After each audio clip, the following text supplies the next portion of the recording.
right, how we doing? Let's get it going. Little Friday edition of Flames Nation Live. What's going on? It's Steinberg with you in the home studio as we've got lots to talk about. All of a sudden, the Flames have lost 8 of 10. They have lost 4 straight on the road, and they start off a 6-game road trip on the wrong foot against the Tampa Bay Lightning. Hey, welcome aboard on Flames Nation Live. Sasha first in on the live chat. Get your questions and comments in on the live chat if you want to chat there and get your whatever topics you want to touch on here on this Friday afternoon. Let's do it. Flames Nation Live brought to you by our friends at DoorDash. Promo code still active, FNLiveDD. Go download the app, create the account, and then use that promo code FNLiveDD. You do that, and you're going to get yourself 25% off your first order and free delivery, all thanks to our friends at DoorDash who bring you Flames Nation Live each and every time. So, not necessarily what the Flames were hoping for on Thursday to kick off a 6-game road trip. It's funny because they played really well on that 3-game road trip through New York, New Jersey, and Boston. They come home on a 7-game losing skid, but they win a couple games on home ice. And they play well in those 2 games at home against Winnipeg and LA. And they go out on the road, and I don't know, I didn't think they were horrible necessarily against Tampa Bay, but I also felt like that was a frustrating game in a lot of ways because as much as they spent time on the attack and as much as they spent time in Tampa's zone and got a lot of shots on net and all that type of stuff, they were way too loose defensively. In fact, that was one of the worst defensive outings I can remember under Daryl Sutter for this Flames team. And the problem is that they, defensively, they didn't spend a lot of time defending, but when they weren't very good at it. It was really bad decisions and just mental mistakes and all that type of stuff that led to the Flames ending up losing that hockey game. And when you're going up against a team like the Tampa Bay Lightning and you're going up against a team that has that type of firepower, you can't be making those mistakes. You can't be allowing them second and third opportunities like that. So that was the frustrating part of the game for the Flames on Thursday, and didn't get off to the start on the road trip they would have liked, and now they got to continue it and see if they can make it a little bit better when they take on the Florida Panthers on Saturday afternoon. Now, it's interesting because I don't know if you are in love with the line combinations that you're seeing right now, and I think that's one of the big questions right now. There's a couple things that are worrying me. Number one, I at some point, I thought Dennis Gilbert had a pretty solid game, and you go take a look at the analytics on Gilbert's game, and they were pretty ridiculous on Thursday.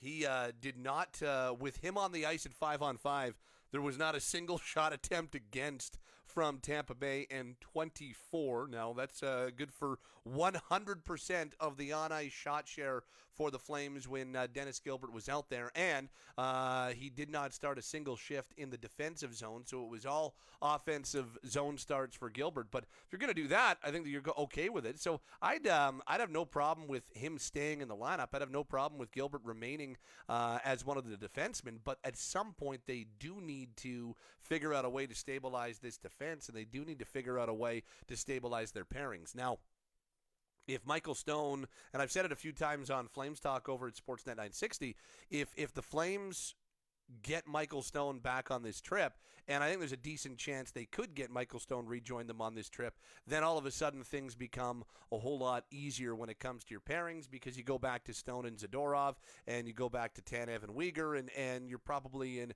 as good a spot as you can be in with this roster right now. So, but as of right now, you're playing 5 guys 20-plus and 1 guy less than 10, and that's not 100% ideal for how the Flames want to go about things. So much of their success, at least on the defensive side of things last year, was the fact that they could roll 3 pairings game in, game out, and they did just that. They rolled pairings with those three guys that were basically together, those three pairs that were basically together all year long, with Hanifin Anderson, Shillington, Tanev, and then Zadorov and Goodbranson. So, they don't have that ability right now because they've had some injuries, because Shillington's not with them, all that type of stuff. But, it still would be, I think, ideal if they could at some point stabilize those pairings and be a little bit closer to the continuity that they had last season. Okay, just one final thing before we jump in on the live chat and get into some topics with you here on Flames Nation Live. From Thursday's game, only goal for Calgary has been changed to Nazem Kadri. We wondered if Kadri redirected it or got a piece of it in front of Andrei Vasilevsky in the third period. The answer is yes, he did. So Kadri now has 8 goals on the year. That drops, I believe, Toffoli off the score sheet. So it reads Kadri's 8th from Lindholm and Huberdeau. Huberdeau still gets the point, so he's got points in back-to-back games upon returning. Lindholm gets the primary assist. Toffoli had the secondary assist and now no longer does, and Kadri has his 8th goal of the season. So that's the one piece of news from Thursday, and we'll see what things look like on Saturday, what line combinations look like on Saturday, and how the Flames go about their business against the Florida Panthers. Let's get into the live chat right now, see what we've got. First of all, from Dylan. Pat, I hear Tarasenko is, Dylan, actually, an inside joke. Dylan, this must be you who texts in over at Flames Talk during the week. But do we think Vladimir Tarasenko would be a good fit here? I don't think it would be an awful fit, especially knowing that now the contract is moving towards its end. I don't think it would be an awful fit, but I don't know if that would be the ideal one from a Flames standpoint that I'd be looking at. I mean, I think that in any situation, if the Flames are to be adding a winger and a guy who could easily play in their top 9, middle 6, however you want to look at it, I think that it's something that they should be looking at. A player like Tarasenko, they probably would have to wait a little bit to go and make a deal on, just because of the salary that comes along with it. Even if St. Louis is wanting to eat half of that salary, I still think that you might have to wait a little bit. What's interesting to me, and I know this is not kind of what Dylan asked, but what's interesting to me is the prospect of if these lines don't figure themselves out here as this road trip continues, and if it continues to be such a challenge to figure out your lines, well, then I don't think it's crazy to be talking about an American League recall here. Now, I think that the number one thing is getting Stone back. Once they get Stone back, then I think that you can start to really dive in on the forward conversation. They've got 13 forwards right now, I grant you that, and they've currently got 8 defensemen on the roster, on the cap. I guess 9 defensemen on the cap when you count in Shillington. But if Stone comes back, he comes off of IR, you can send Gilbert back to the American League, and now all of a sudden you're still banking decent cap space if you want to recall a forward, whether it's Matthew Phillips, who I know is the first choice for a lot of people. For me, my first choice is Connor Zary. The reason that I look at Zary as such an interesting player to call up is because I felt, and no knock on Matty Phillips, who's been outstanding. Look at his numbers with the Wranglers as they play 2 in Bakersfield this weekend.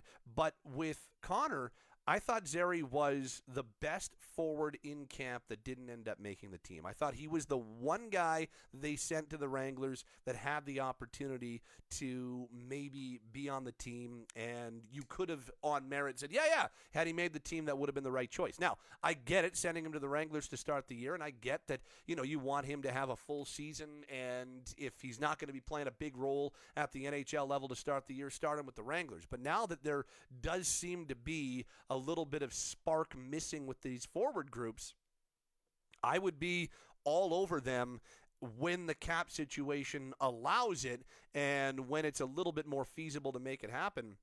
I'd be all over them going and bringing up somebody from the American League. And if it's not Zary, then maybe you are talking about Phillips, because on the Phillips front, it would be very much on merit because, damn, he's had a great start to the season. Sasha says, lots of rumors here in Montreal involving Josh Anderson. See, the only thing that worries me a little bit about Anderson is that from a hockey standpoint, when he's on, I think he'd be a great fit on the Flames. I really do. He'd be, in a lot of ways, one of the things that they could really use, and the fact that he's a right shot just makes it that much more enticing. The problem with Anderson is, I guess there's two. The number one thing is the contract and how much time is left on it.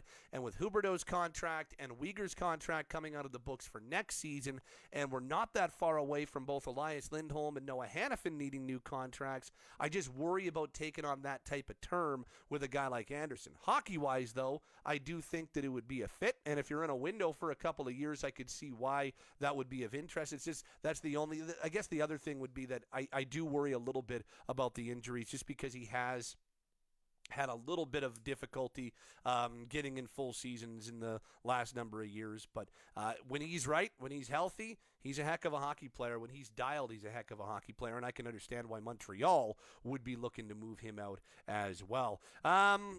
Dustin wonders what's Sutter doing with the offense, and that's why I wonder. The forward lines are going to be very interesting going into Saturday's game against the Panthers. Dustin says Lucic doesn't belong on the second line. Whoever posted the lines of Huberdeau, Kadri, Phillips, Mangiapane, Backlund, Coleman, that would be amazing for a tryout. I believe that was Ring of Fire, Robert, who put that over at Flames Nation. I think it's the top story right now on this Friday afternoon on Flames Nation, kind of the ideal, or one of the top stories, Robert's idea of the ideal line pairings. Again, I'd go Zary over Phillips. As of right now, I don't think they are going to recall a forward just because they're waiting for Stone to come back. Once Stone's back on the roster and no longer on IR, and they feel comfortable sending Gilbert back to the American League, maybe then they can go with a forward recall. We'll see. But, I actually really like the idea of Huberdeau remaining with Backlund. I actually think there's some interesting things to develop there if those two guys were to stay together. Now, it doesn't necessarily mean that you keep Lewis on that line. Maybe you go with Huberdeau, Backlund, and Coleman, or Dubé, or Mangiapane, or something like that. But I do think the possibility, because I know everybody looks at Backlund and says he's a number 3 center, but, he's not. They don't really have a 1-2-3 center setup right now. Go take a look at the 5-on-5 ice time for Lindholm, Kadri, and Backlund. They're within seconds of one another. They have got 3 centers that they play as their top 3 centers. They don't have a 1, 2, and 3 center as it stands right now. So if Backlund's playing the same amount of time 5-on-5 as other guys are, as other centers are, then it's not like you're putting Huberdeau on the third line. And let's not forget that Huberdeau last year played with Bennett and Duclair for the most of the season, and with Bennett for a good chunk, like the vast majority of last season, Bennett was Huberdeau's center in Florida, and that's the year that he had 115. And let's also not forget that there are other teams that use high-end players, perhaps some of the highest paid players on the team, and they have them in more, they would show up on the roster or on your line depth chart as a middle 6 forward. And I take a look at Fiala and the success that he's having in Los Angeles. He's not doing it on their quote-unquote top line. So if Huberdeau's with Backlund, I don't look at that as a demotion. I don't look at that as him being a third liner or playing on the third line even. I look at Michael Backlund as one of the 3 top centers on the Flames. The way that Daryl Sutter is using his centers, he's using them like there are 3 top centers and 3 guys who get very even ice time. So I'd be interested in seeing Huberdeau and Backlund for a little bit of a longer run here. And chemistry is such a weird thing in hockey. Things that you don't think would work, sometimes they do, and things that they do work, that you don't think, or that you do think would work, they don't make any sense, and it ends up not working. Dylan does not like the Josh Anderson conversation. Says guy averages around a half a point a game, getting top 6 minutes. That's not good enough. Not to mention he's injury prone and has 4 years left, making too much money with a no move. This Brian says the defense is not the problem when you have no emotion and no scoring. I still do worry about the blue line just because of how much certain guys are getting taxed. And Dylan says, I agree with you about Zary. Daryl's all about merit. If he wasn't waiver ineligible, he might have made the team on a tryout. I think he was better in camp than some of the guys who made the team. So do I. I think that he was really strong in camp. So for me, if they're looking, if they don't or aren't ready to make a trade, or there's not a trade out there that makes sense, and they are looking to get a little spark into this lineup, then I don't think it's all that crazy to go out and think about using somebody in the American League. And if it's me, if I'm making the choice, Zary's at the top of my power rankings to bring in. If they were to go Phillips, that's also awesome because Phillips would be great. But and you know what? I think just anybody getting that recall would make a lot of people happy to see if there's some sort of spark. But if it were me, yeah, I would go Zary as the guy as my number one. Hey, great stuff on the live chat on this Friday edition of Flames Nation Live. It's Pat Steinberg along with you. We're coming at you on Flames Talk on Sportsnet 960 The Fan weekdays from 4 to 6 p.m. And, of course, after every Calgary Flames game on your Flames Talk podcast feed, Apple, Spotify, Google, Amazon. Would love to have you along for the ride. Here at Flames Nation Live, we're always brought to you by DoorDash, where that promo code remains active, FNLiveDD. Use that promo code once you download the app and create the account. Once you do that, you'll get 25% off and free delivery on your first order if you use that promo code FNLiveDD. Thanks to DoorDash, as always, for bringing you Flames Nation Live. We'll talk to you, I think, on Sunday. We'll do another one, and we'll see where the Flames are. They've lost 8 of 10. We'll look back on Matthew Tkachuk and his first game against the Flames on Saturday. For now, be safe, stay kind to one another, have yourself a great weekend. We'll talk to you on the weekend. It's been another edition of Flames Nation Live, brought to you by DoorDash.